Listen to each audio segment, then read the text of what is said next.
Primo giorno di scuola per 130.000 studenti del Friuli Venezia Giulia tra iscritti alle scuole statali e paritarie, 858 i docenti che saranno immessi a ruolo entro la fine dell'anno con 815 già assunti. Rimane però il nodo dei professori di sostegno con la mancanza di 1.000 specializzati. Siamo stati a visitare l'Istituto Professionale Galvani di Trieste, dove i ragazzi delle quinte, accanto all'emozione del ritorno in classe, hanno già tutti i pensieri orientati all'esame di maturità. Allora, il primo giorno di scuola, mi aspetto di capire cosa faremo quest'anno. Non ho paura degli esami, perché secondo me basta studiare.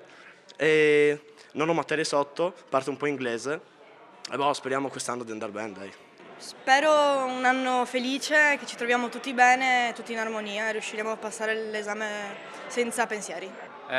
Divertimento in classe, perché bisogna sempre divertirsi, perché non è giusto stare sempre seri, prima di tutto. Poi anche essere seri però, perché bisogna, se no non si va avanti.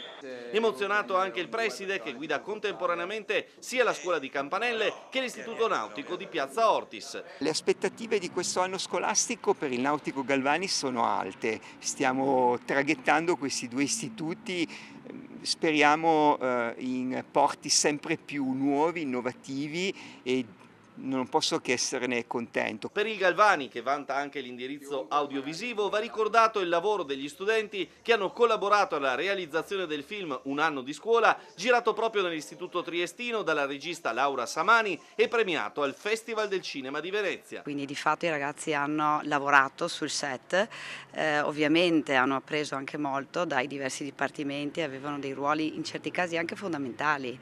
Per quanto riguarda proprio la gestione del set, dovevano bloccare i flussi oppure davano una mano ai catering o spostavano i mezzi di trasporto. E proprio fra i ragazzi della sezione audiovisivi c'è grande voglia di mettersi in gioco anche quest'anno nei progetti di alternanza scuola-lavoro. Allora, quest'anno vorrei partecipare alla Barcolana, perché ho visto le altre quinte l'anno scorso che ha fatto un buon progetto e poi anche Tele4, vorrei capire un po' come funziona e vedere insomma come si arriva a lavorarci dentro, ecco.